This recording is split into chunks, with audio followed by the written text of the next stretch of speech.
আপনারা দেখছেন বাংলার আওয়াজ। হাল ছিল না বন্ধু, কণ্ঠস্বর জুড়ে। সিদ্দিকীর দলের প্রতীক চূড়ান্ত, প্রতীক সন্তুষ্ট সবাই।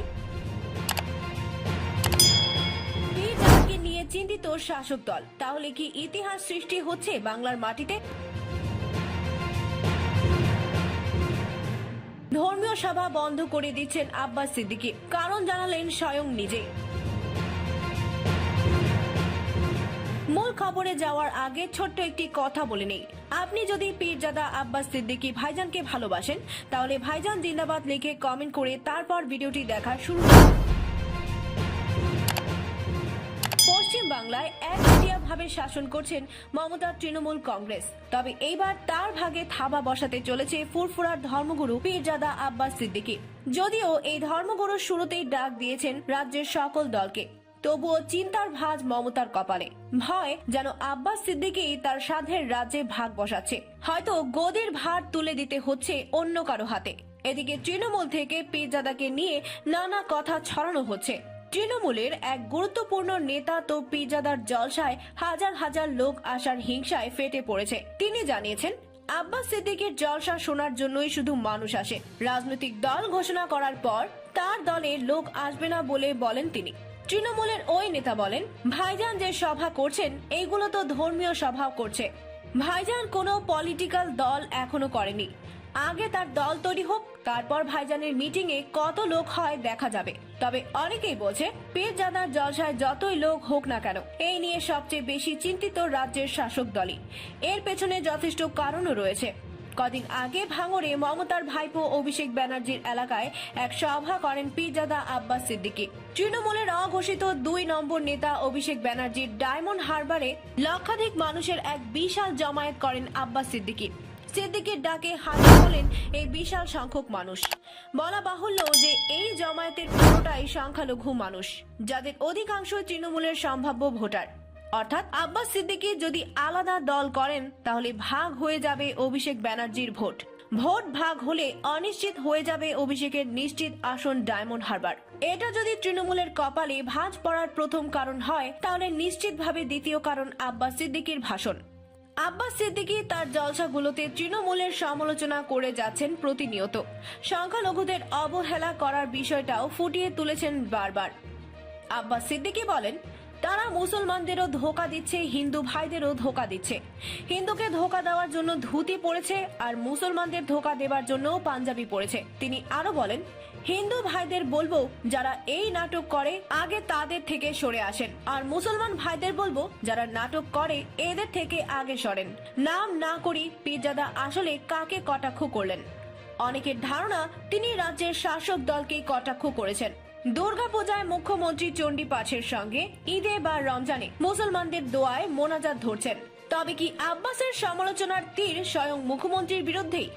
শুধু ঘুরিয়ে সমালোচনাই নয়, সরাসরি মুখ্যমন্ত্রীর সমালোচনা করতে দেখা গেছে পীরজাদা আব্বাস সিদ্দিকী সাহেবকে। তিনি সরকারের সরাসরি সমালোচনা করে বলেন, 5 বছরে আপনাদের ইনকাম 22,000 কোটি।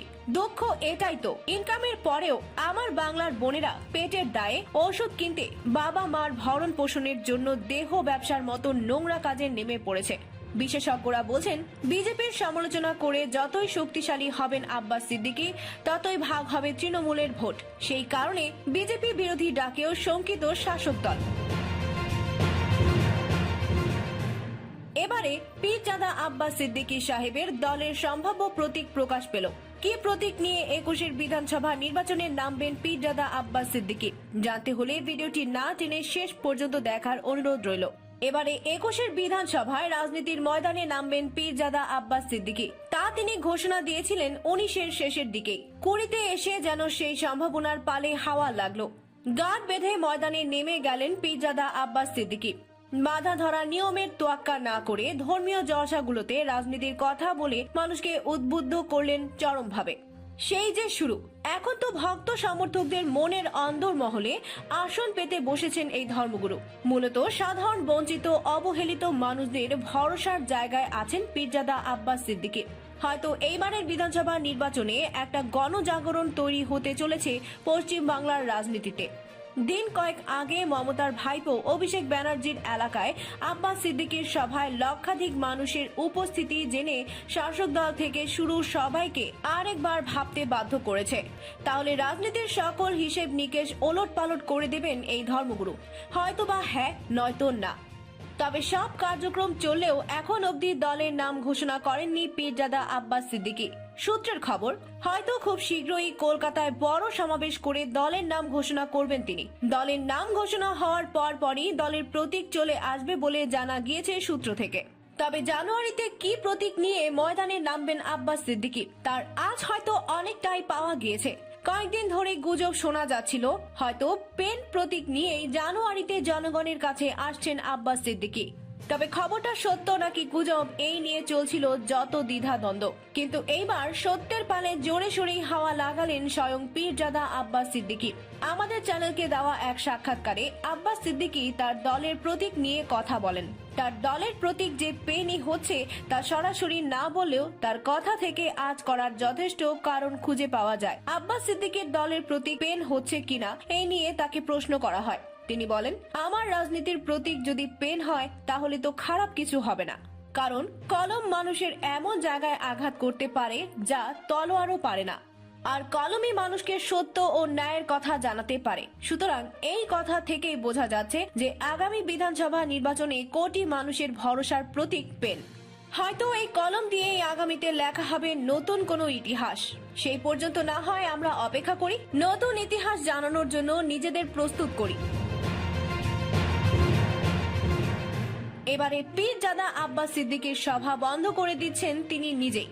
কি কারণে সভা বন্ধ করছেন এই ধর্মগুরু জানতে হলে ভিডিওটি না টেনে শেষ পর্যন্ত দেখার অনুরোধ রইল।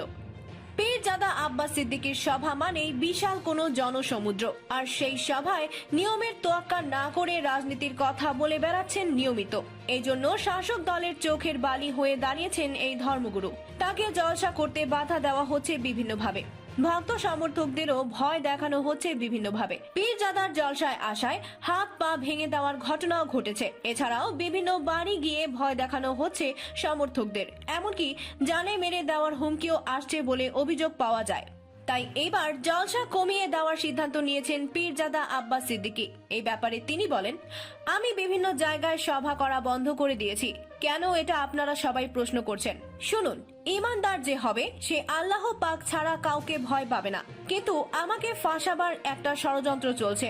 আমি শান্তি প্রোগ্রাম করছি, আমার কথা হিন্দু সমাজের মানুষ শুনছে, আমার কথা আপনারাও বুঝছেন। বোঝাতে দেশের সম্প্রীতি ও ভ্রাতৃত্ব রাখার চেষ্টা করছেন। এতে যারা অশুভ, যারা নোংরা ফেতনা লাগাতে চাইছে, তারা ফেতনা লাগিয়ে এই বাংলার হিন্দু দলিত আদিবাসী সবার মাঝে সাম্প্রদায়িক দাঙ্গা লাগাতে চাইছে। এতে আমার কাজে তাদের অসুবিধা হচ্ছে। তাই আমি যেখানে শান্তি প্রোগ্রাম করছি তারা সেখানে 10টা লোক ঢুকিয়ে দিয়ে অশান্তি সৃষ্টি করছে।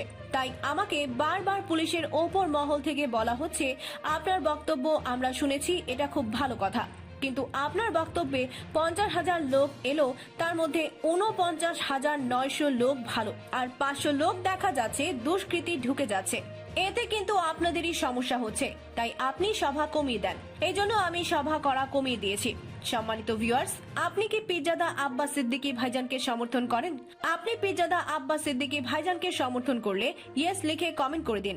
আব্বাস সিদ্দিকী ভাইজানকে ভালোবাসলে এই ভিডিওটি বন্ধুদের সাথে যত পারুন শেয়ার করে ছড়িয়ে দিন। পীরজাদা আব্বাস সিদ্দিকী ভাইজান সহ পশ্চিম বাংলার রাজনীতির সকল খবর সবার আগে পেতে আমাদের চ্যানেলকে সাবস্ক্রাইব করে বেল বাটনটি অন করে দিন।